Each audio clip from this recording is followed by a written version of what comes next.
Welcome back, everyone, to another session of the Mystery of Rockwish, a D&D 5th edition homebrewed campaign by our humble editor, mechakingleo.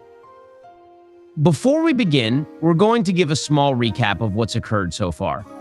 George will have you do it this week, if you don't mind. Not at all, partner. It would be my honor.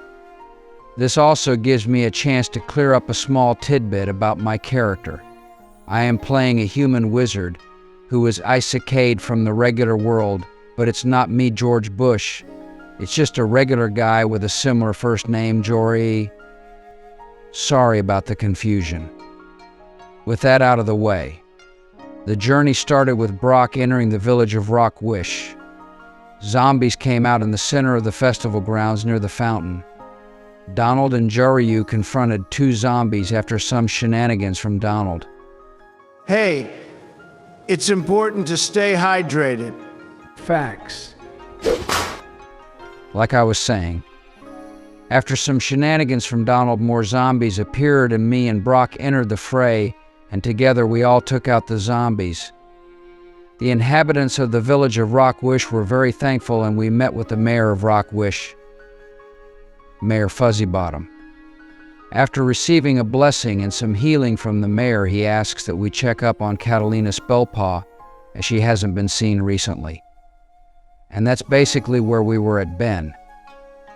Pretty solid, George. You gave a pretty good rundown of last episode. Ben, I was wondering, are we playing with XP or milestones? I'm fine with either, or just curious if we need to keep track of XP. Yes, excellent question, Obama. I forgot to state that at the start, but this campaign will be milestone-based, as I really want the storytelling and role-playing to come out more. That being said, before we begin, you all are leveling up to level 2, and with that comes some roles and choices for the team. Who wants to go first? Let me go first. I got a good feeling about this, Ben. I choose to roll for the HP increase. Let's go, baby. That's 10, Benny boy. What's my total now? Math too hard for you, Trump? No, I'm great at math. The best at math. Some people say I'm the greatest at math. They do, that's what they say. Here, I'll do it. Let's see, I had 15. Add 10. Then I add my Constitution modifier. I got 28 health. I'm an absolute unit. I also gain the features Reckless Attack and Danger Sense to my growing library of skills. Well, guess you've proved me wrong. Good shit, Donald. The math checks out, and I agree. That high roll is nuts. You're definitely going to be hard to bring down. Who wants to go next? Dimension the dice! Woohoo, I got an 8. Bringing my health up to 16, I also gained the features Jack of all trades and Song of Rest. I'll go next. I rolled a 6 add that with my Constitution modifier, and I'm sitting at 18 health. I've gained access to my weapon mastery feat, currently set for short sword and dagger. I also get access to cunning action, allowing me to dash, disengage, or hide as a bonus action. Well, guess I'll finish us off. Oh dear, I rolled a 2. Ouch, that's rough. It's okay, George. We can't always get amazing rolls. Just make sure you always have access to mage armor, and you should be fine. Also use Donald as a shield. George, as long as we got the 1-2 fire boogaloo, we'll set all our enemies to blaze. Thanks, guys. I also get to add 2 from my con modifier, so a total of 12 health points. And I gained the Scholar feat, choosing Arcana, that wraps it up for me. And with that, let's return back to Rockwish. The party is still in the festival grounds, having just received a blessing, a heal, and a task from Mayor. The task seems simple enough. Check up on Catalina Spellpaw to ensure she's okay, since she hasn't been seen all morning, which is weird as it's the first day of the festival and her magic plays a key role in the festivities. What would you guys like to do? And who will start? Right now, the party is still in front of Mayor. Ben, I introduce myself to Mayor. I know it's a bit late, but the name is Brock Spellblade. I take off my hood and extend my hand. The mayor raises an eyebrow and his eyes widen as he exclaims, Spellblade. I haven't heard that surname in a while. Are you by chance Brocken's kid? How is he doing? It's been ages since I've seen him. The mayor's eyes go from excitement to a smidge of sadness as if he's realizing something, but he quickly moves from it and goes back to his smiling demeanor. Awaiting your answer, Brock. He's clearly got you off guard. Wait, you know my father? How do you know my father? He's doing fine. Oh dear, I'm sorry if I surprised you, but your father was one of the first to greet us when we first appeared long ago. I can't even remember everything so coherently anymore. It's all just been one long... The mayor trails off, almost lost in thought, but a quick second and he goes back to it. That was weird for sure, but hey, he's old. You can't expect him to be all there. I look at Mayor and give him another hug. The name's Donald Skull Smasher, but from here on out you can call me friend. But I do have one question. I'm starving. Where is the market? I'd like to buy all, if not almost all, of the chicken in stock. I'm quite hungry. The mayor laughs at this request.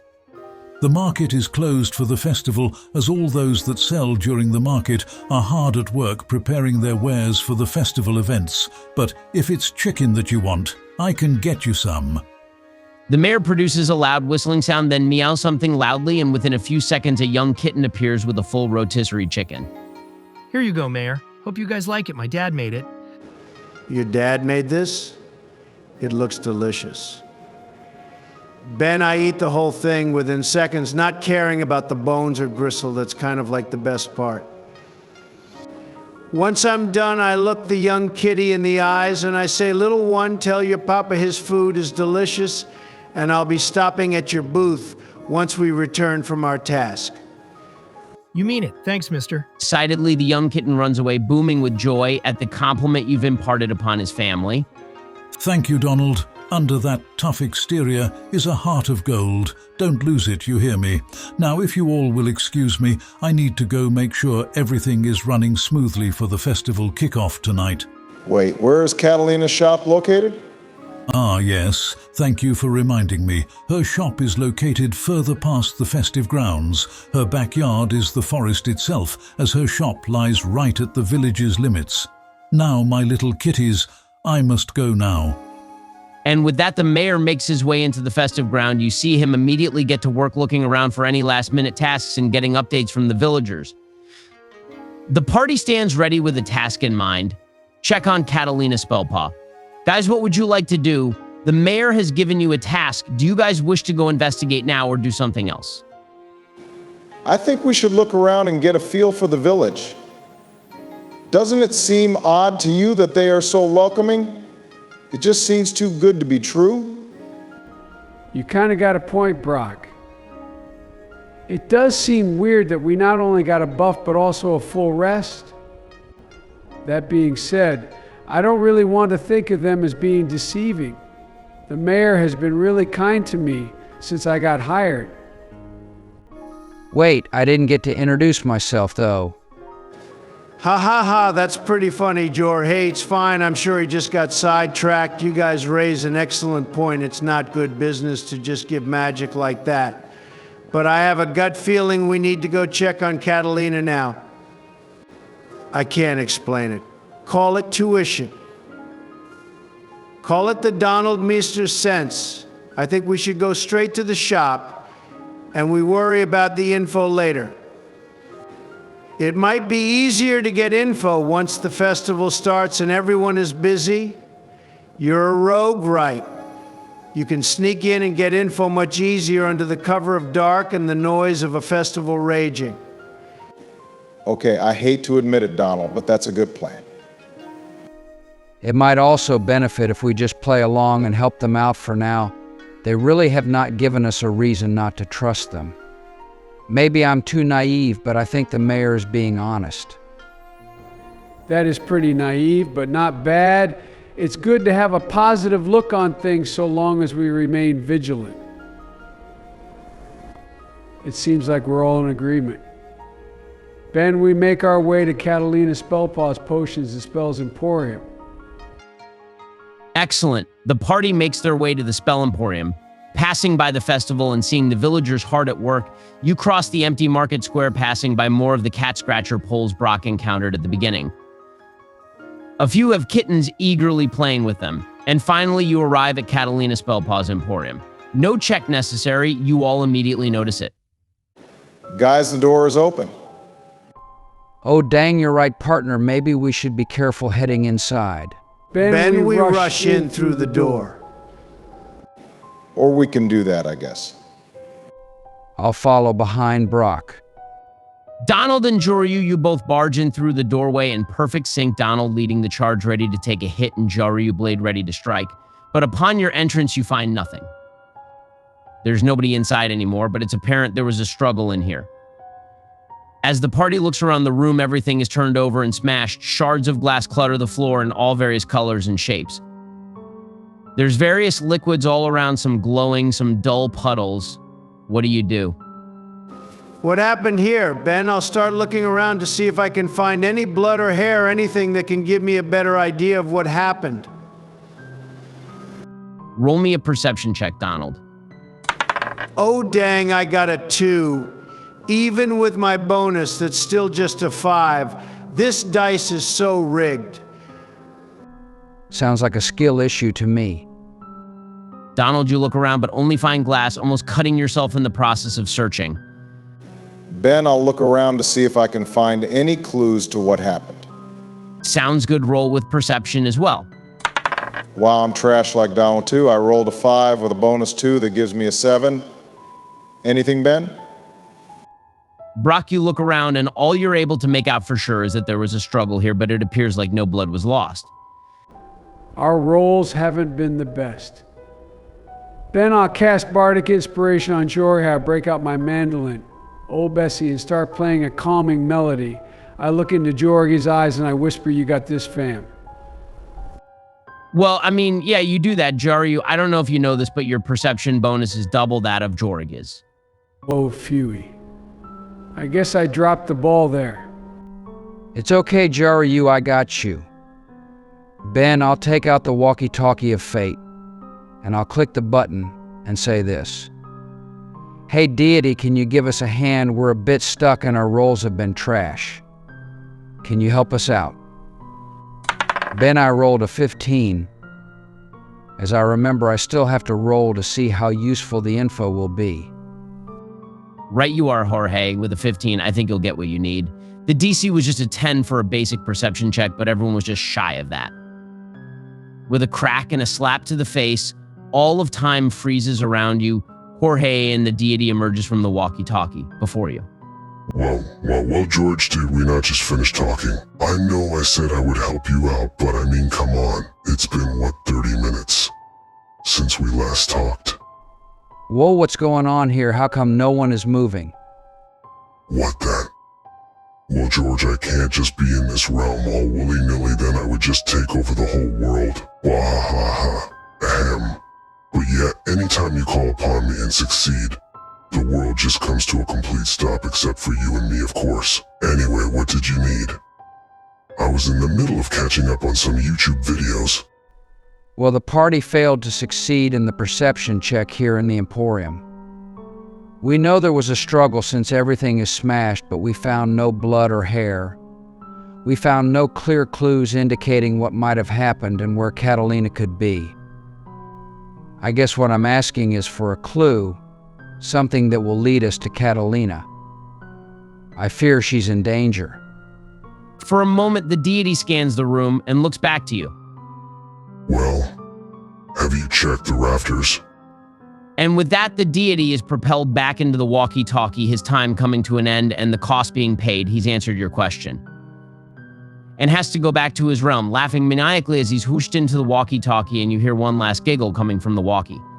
And time starts again. Guys, look up in the rafters. The party all look up at George's outburst, and you all spot a bottle containing a blue spiritual-like kitten inside of it. It's pawing at the walls of the bottle. Ben, I jump up onto the counter and start climbing up to the rafters to retrieve the bottle. Sure thing, roll me an acrobatics check. I got a 15, Ben, plus 5 from my acrobatics modifier, and it's 20 total. Brock, you jump onto the counter with no issues, making it look effortless as you follow it up with a jump to the rafters, catching yourself, then pulling yourself onto the same rafter as the bottle. In front of you is a bottle containing a blue spectral kitten, pawing at the walls of the bottle, making small meows, and looking up at you smiling.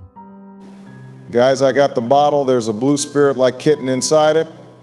Here, I'll show why all. Then I drop down and land on the counter. Then carefully get down, making sure I don't break the bottle or disturb the kitten inside. I show the guys the bottle. It's adorable. Look at its little eyes. I say we open the bottle, it's clearly pawing to get out. But what if it's a trap? Skull Smasher. I was thinking the same thing, Joe, or you. Yeah, but look at it, it's cute. It seems like it wants to go out of its bottle. How did you even get in there, little guy? Brock, can I see the bottle? Yeah, sure, be careful, don't want to hurt the little one. Ben, I uncork the bottle and release the spirit kitty. Nani. You got it. Jorge's, you uncork the bottle. The blue kitten immediately dissipates into a swirling blue and white glowing smoke, and it all rushes out of the bottle and envelops the entire shop and the party. Jorge, what gives? Why did you just open it? Guys, I need you to trust me. It's what we needed to do. The smoke calms down, and before you, the shop is transformed. Every smashed object, every overturned table, and every smashed cabinet is fixed well, sort of. It's a projection of the shop before the attack. While you can't touch anything, a scene plays out before you. At the counter of the shop stands a blue form of Catalina, busy attending to what looks like a blue potion brewing. Suddenly, you see her get into a defensive state, her back arching up as the hair on her body stands up. 4 hooded figures enter the shop through the front door. They rush at Catalina. She tries her best to fight them off, reaching for a bottle containing a red kitten inside, but no luck. The figures rush her and are able to subdue her, binding her in rope. The bottle she had in her paws falls to the floor while they are binding her, and it cracks open, unleashing the red spirit kitten. The red kitten spirit immediately dives into the floor as it seems to be disoriented from the ill-opened bottle. A huge explosion follows the impact of the red kitten, and the hooded figures, along with Catalina, are flung to the back of the shop. The explosion shatters every bottle around, releasing spirit kittens of different colors. The figures all rush to compose themselves and grab the binded Catalina. They make a break for the back door, exiting as you see a bright flash erupt from inside the hub, blinding the party for a brief moment. The party recovers their sight and the scene is over, the shop no longer holding the blue projection over it. Juri, your bardic inspiration slot, is also unchecked as the blue kitten recovers spell slots and special slots too. Finally, you all notice a trail of blue glowing kitten paw prints leading out the back door. What do you guys do? Holy snap, that was trippy. You all saw that, right? Yeah, that was an experience. I did not like the blinding flash at the end. I'm surprised this shop is still standing. Even more surprising, no one in town felt that explosion. That's a good point, Brock, but Jorge, what the hell, man, you just opened the bottle without discussing. I know the little kitten inside was asking to be out, but what if it was something bad, like the red kitten? Donald, I'm pretty sure you're just upset you're not the one who opened the bottle. I am sorry I did it without discussing it, but I knew it was what we were supposed to do. My deity told me so through the walkie-talkie. Ben, I show them the walkie-talkie, but I make sure not to press it. I don't think he would be too happy being called so soon. Okay, you got me on the kitten thing, but I'm not so sure about the rock. Whatever, I guess you're right, it did work out in the end. That being said, I don't want to waste more time. Let's start following the paw prints. We got a cat to save. I agree. I don't want to waste any more time. Same. I agree we should head out, but we're at an advantage. We have a path leading to them. Let's follow it, but stay sneaky. I'll lead the charge, making sure there's no traps along the way. I know the severity, so follow close behind. If you follow right behind me, I'll clear any obstructions that could cause noise so we can move fast and efficient. If you all agree, I'll lead the charge with both Donald and Juryu behind. Sure, you follow them afterwards. I don't think we need to worry too much about an ambush from behind, given that they don't know we're coming. As the lowest health member, it's safer if you stay further back, plus this way you can launch magic with less of a chance of interruptions. If you all agree, let's move. Roger. The party, all in agreement, make their way out the back of the shop, following the paw prints into the forest behind Catalina's shop. Obama, that was a smart move laying out the marching order like that, only you will have to do the roll checks for this next part. Excellent. Let's do this, Ben. How many rolls and what skills will be used? I'll let you choose between acrobatics, perception, or survival. It will be 2 rolls and you have advantage on all of them. I'll choose acrobatics. Nat 20. Let's go. Well, you can forget about the second check. You literally got a nat 20 on the first dice roll, didn't even have to use the second roll from advantage. Hopefully your good rolls don't end here. I don't like that, Ben. Are you foreshadowing? Can't say, you're just going to have to play. Obama, with that dice roll, you clear every rock, every twig, stick, and make the path so clear there is no way anyone could make a noise. After 30 minutes of walking, you see a clearing up ahead and notice there are rocks to the side and some bushes. The team hides behind rocks on each side, not giving away their presence and seeing the scene before them. In front of the party is quite the scene. The center of the clearing there is a fire going with a pot of food cooking above it. Before it, there are 3 starving-looking kobolds with glowing purple eyes, staring at the food while busy packing up the camp. A hooded figure scolds them for staring at the food and lashes a whip at their feet. The red one, having felt the hit, stammers back in pain, apologizes and gets back to work. Around the camp, there are 4 zombies lumbering around. They appear to be guarding the perimeter of the camp. More surprisingly, they aren't trying to attack the kobolds or the hooded figures. Beyond all that lies 3 hooded figures around a table, and on top of the table you see Catalina Spellpaw bound up and looking desperate to escape. The figures seem to be discussing something, but you can't make out what they are saying. You see that one of them is holding a strange cult-looking dagger that has a glowing purple gem at its handle. What do you guys do? I look at the party and I do my best to not be loud. Guys, we need to save her now. They got a knife, they have to be cultists, freaks into weird stuff. I agree. I think they are cultists. Let me go from the side. I'll sneak up from behind so you guys can distract them when they turn their back. I'll free Catalina. I'll ensure she's safe. And then we can finish off the enemies. I think that's a great idea. I'll get ready to use burning hands. Once she's clear, I'll burn the cultist to a crisp. Juryu, I could definitely use that fire breath. What do you say? Guys, it's a good plan.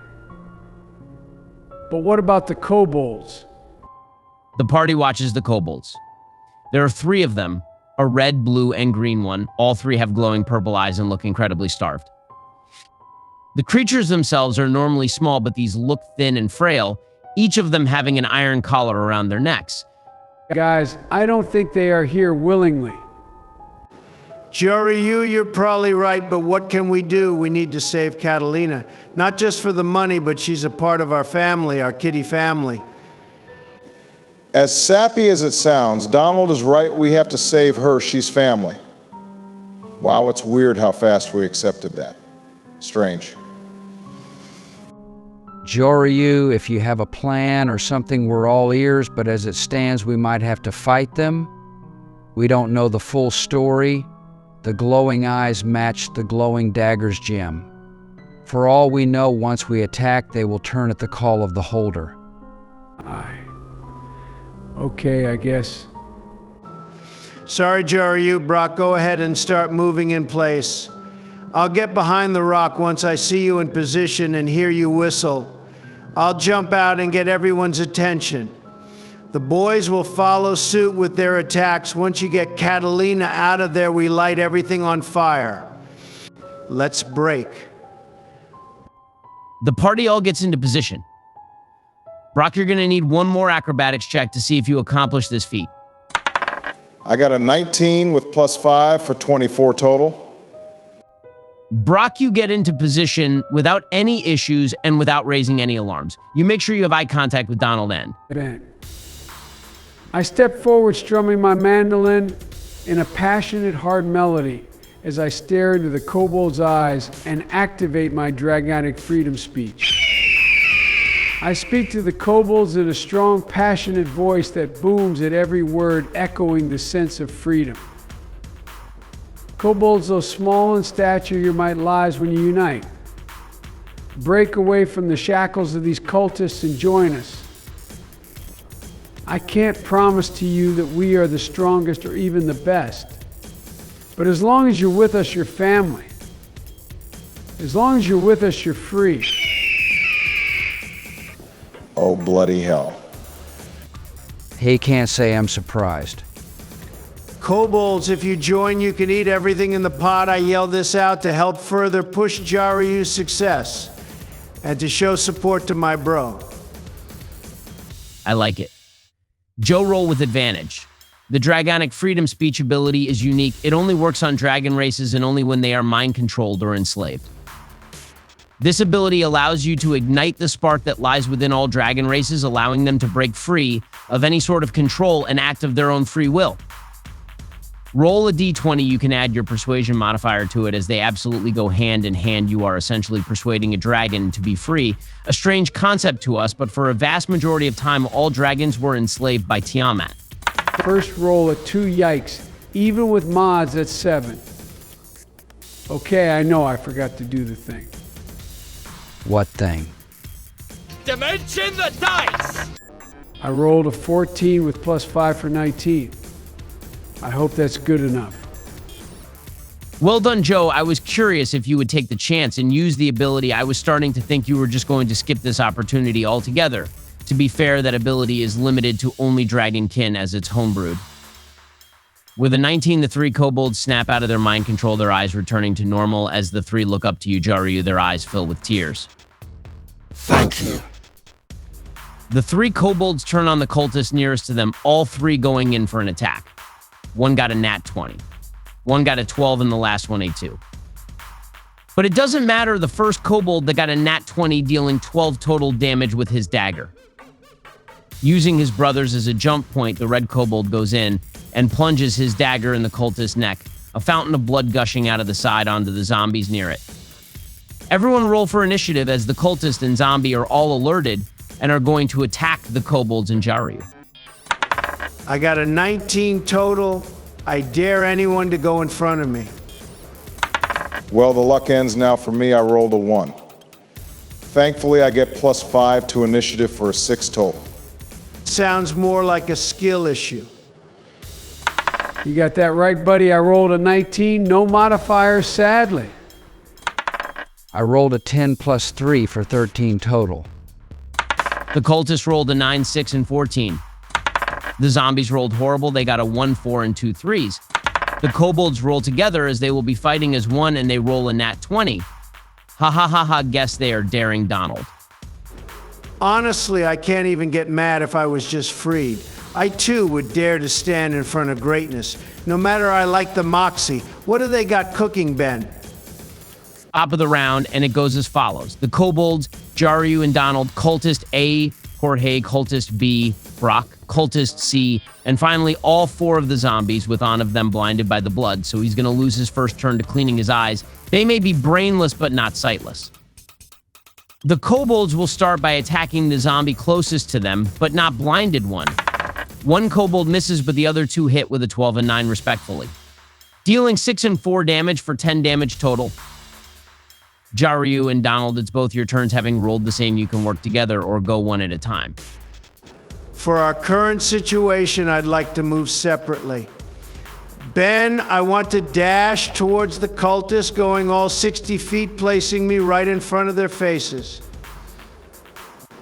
I then rage and say this to them: "You pathetic low-life scum, how dare you attempt to catnap my family? I will floss my teeth with your spine." Holy cow, that's frightening.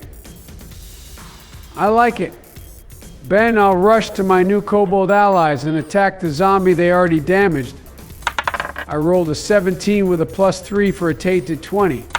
I rolled a 7 with +1 for a total of 8 damage. The zombie staggers to the ground, barely hanging on.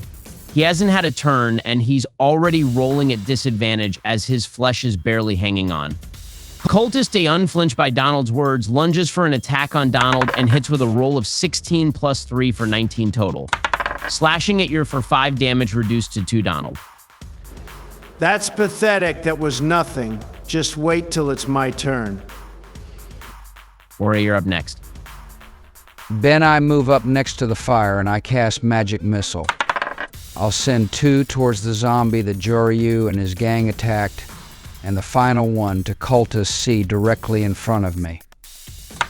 While I got 3, 2, and 5 for damage, I'll send 2 and 3 towards the zombie Joryu attacked, and the 5 to Cultist C. Warrior, your magic missiles hit their mark and finish off the zombie, disintegrating him once the second missile hits. The last missile hits the cultist right in the chest, dealing 5 damage. This takes the wind out of his chest. But I also want to clear up regular rules that dictate that magic missiles be a one-time roll. While that's fair and all, we really enjoy rolling dice. So for our campaign, you roll for each individual damage bolt, and this will apply to other attacks of similar style. Cultist B will go for an attack on Donald, revealing the cultist blade. He lunges for an attack on Donald, gets a total of 17 to hit. He slashes at you and deals 12 damage, reduced to 6 slashing damage against you, Donald. Your temp HP has now been used up. Obama, it's your turn next.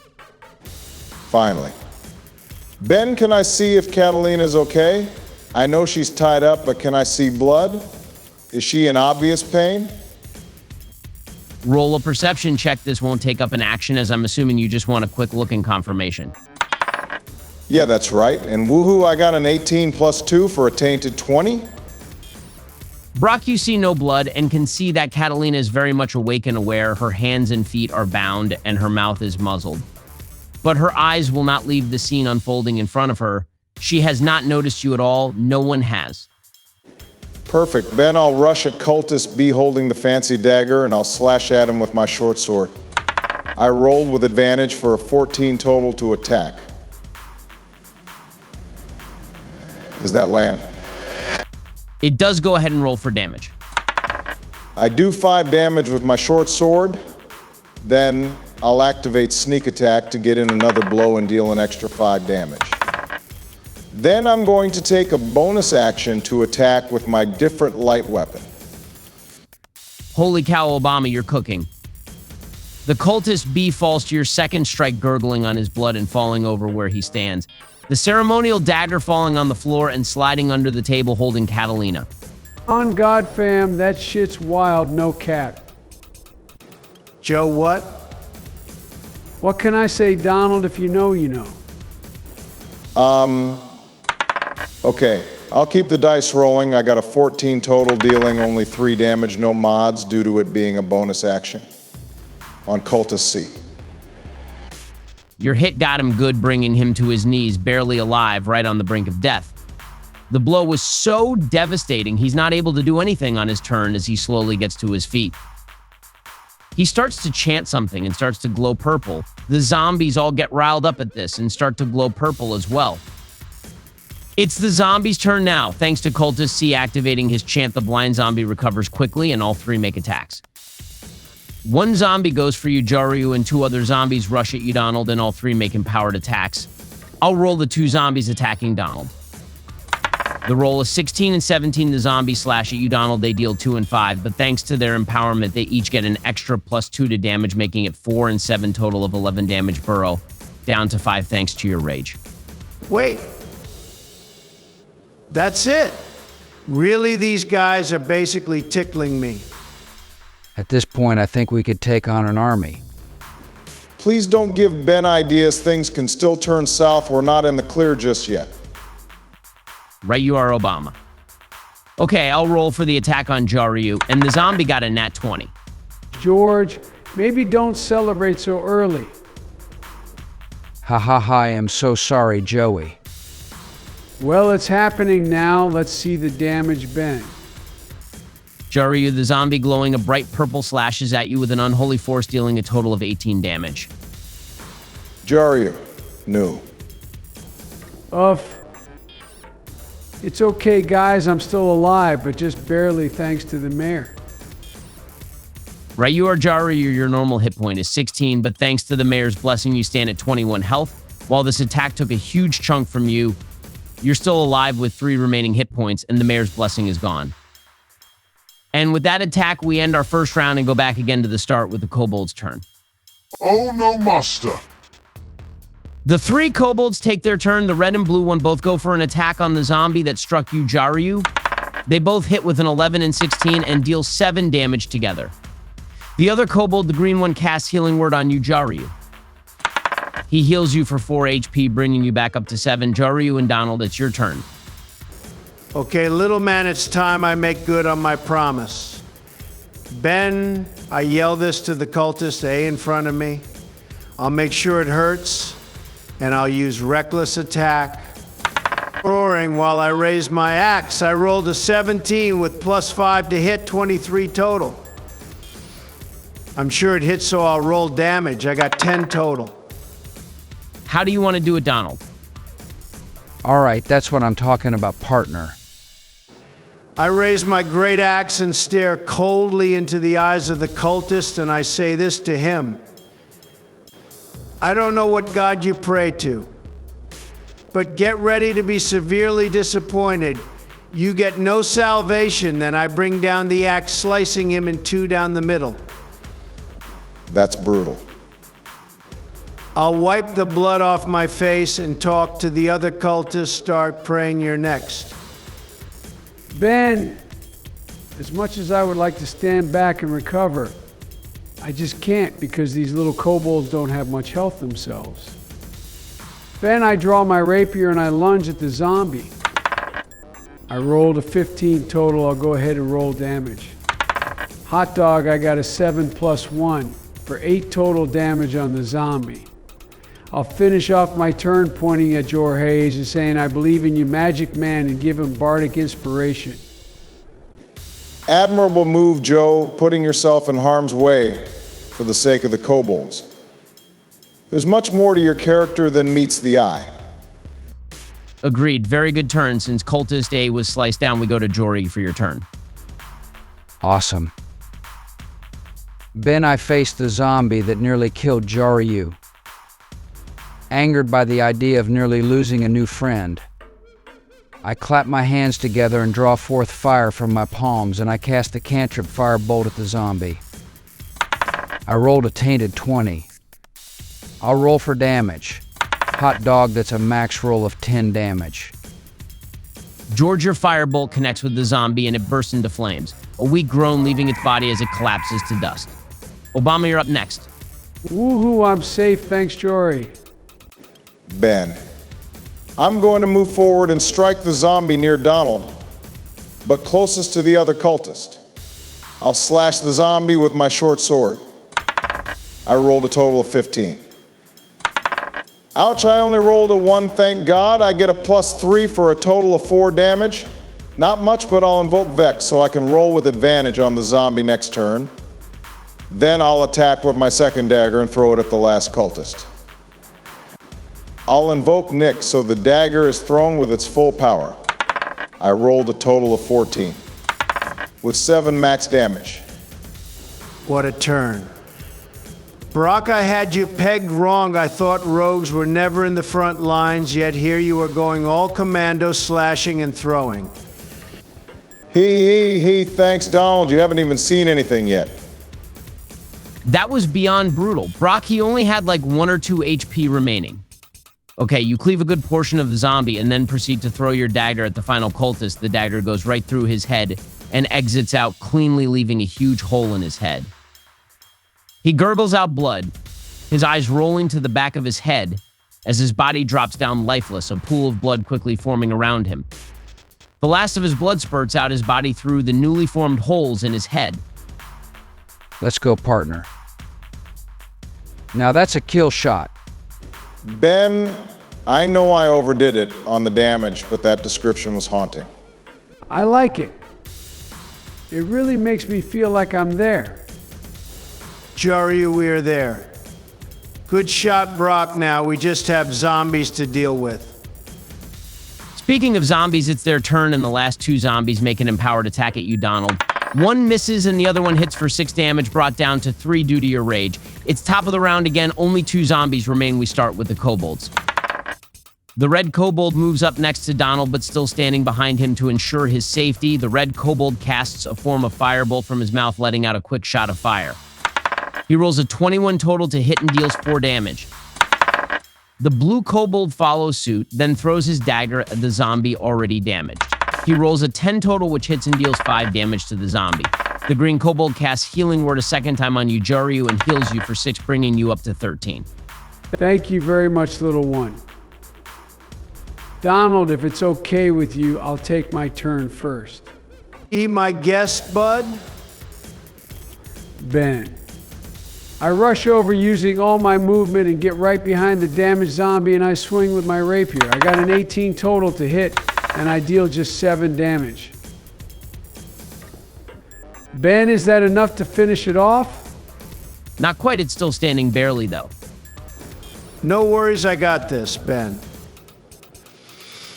I'll recklessly attack the zombie, attempting to do a fan favorite. The Joey special. I roll. I got a 21 total as my highest roll dealing. Shoot, I fumbled it, Ben. Does 5 total damage do it? Oh, for sure. Donald, you swing your axe, aiming for the base of its neck as you yell out. Decapitation!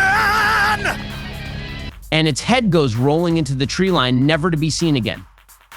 The body crumbles to the floor with only 1 zombie standing. Hordage, it's your turn. Ben, I can see the last zombie clear as day. I cast Magic Missile with all 3 shots aiming for the last zombie. I rolled a total of 12 damage. My turn. I'll lunge at the last zombie, slashing with my short sword. I rolled a 23 total and deal 6 damage. But I'm not done yet! I'll use sneak attack since Donald is within 5 feet. And I'll deal an extra 2 damage. But I'm not done yet! Then I'll take a bonus action and stab the zombie with my last dagger, triggering Nick, allowing this to count as a regular action roll, giving me full access to its damage, and I roll. I got a 21 to hit and deal an extra 5 damage for a total of 13 damage. No, that's a lot of damage! Good grief, Obama. How do you want to do this? Woohoo! Hell yeah! Take it home, Brock. Ben, I slash at the zombie with my short sword. After the first strike, I quickly recover and swing the sword again, leaving it inside the zombie. I then grab my dagger and stab it right at the top of its skull. Pulling out my dagger and short sword from the zombie as it crumbles to the floor. And with that last cinematic showdown, the battle is over and the party is victorious. The group collects themselves, including the newly allied force of the kobolds, but before anyone can speak or form a clear thought, you hear a small whimpering meow coming from Catalina, who's looking much worse than you originally thought, Brock. Kitty lady. And with that, we'll end the session. What did you guys think? How do you all feel? Ben, how can we stop right now? Is she okay? We gotta save Catalina. Ben, you cheeky bastard. That's a pretty rough spot to stop, but I get it to keep the suspense. I bet Joe is already thinking about how to heal her. We also got that green kobold casting Healing Word. The red one even shot a firebolt. Ben, you're trolling us. How could we possibly stop now? I gotta wait a whole week to play again. Sucks being a grown-up, doesn't it, Donald? Ben, I'm having fun. I just hope we didn't mess up by not checking on her at all. During the battle, she really did look fine. And with that, we'll call it a night. We hope you're enjoying the series so far, as we're very excited to keep these videos going. Thank you so much for watching. Make sure to subscribe to keep up to date with the series. Have a good night and get some rest.